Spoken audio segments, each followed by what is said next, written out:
അങ്ങനെ ഒരു ഞായറാഴ്ചത്തെ പ്രഭാതം പൊട്ടി വിടരുകയാണ് ഗൈസ്. അത്യാവശ്യം ഹെവി ആയിട്ട് തന്നെ ബ്രേക്ക്ഫാസ്റ്റ് കഴിച്ചു. കാരണം ഇന്ന് ദേഹം അനങ്ങിയിട്ടുള്ള കുറച്ച് പരിപാടികൾ ചെയ്യാനുണ്ട്.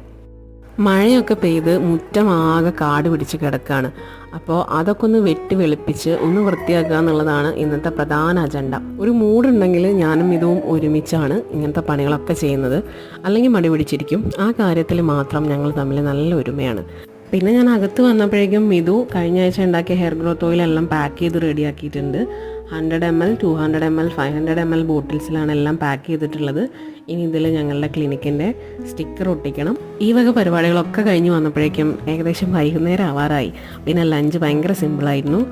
അപ്പോഴേക്കും ചക്കിയുടെ സ്കൂളിലേക്കുള്ള ക്രാഫ്റ്റ് ഉണ്ടാക്കാനുള്ള കാര്യങ്ങളൊക്കെ ചെയ്ത് അത് ഉണ്ടാക്കി കഴിഞ്ഞപ്പോഴേക്കും ചക്കിക്ക് വിശക്കണമെന്ന് പറഞ്ഞപ്പോൾ ബ്രോക്കലിയിൽ ചീസൊക്കെ ഇട്ടിട്ട് ഇതൊരു സ്പെഷ്യൽ ഐറ്റം ഉണ്ടാക്കി കൊടുത്തു. ലഞ്ചും ഡിന്നറും എല്ലാം കൂടി ഒരുമിച്ച് വൈകിട്ട് കഴിച്ചുകൊണ്ട് ഞങ്ങൾ പിന്നെ ഒന്നും കഴിച്ചില്ല. അങ്ങനെ ഞങ്ങളുടെ സൺഡേ അവസാനിച്ചു.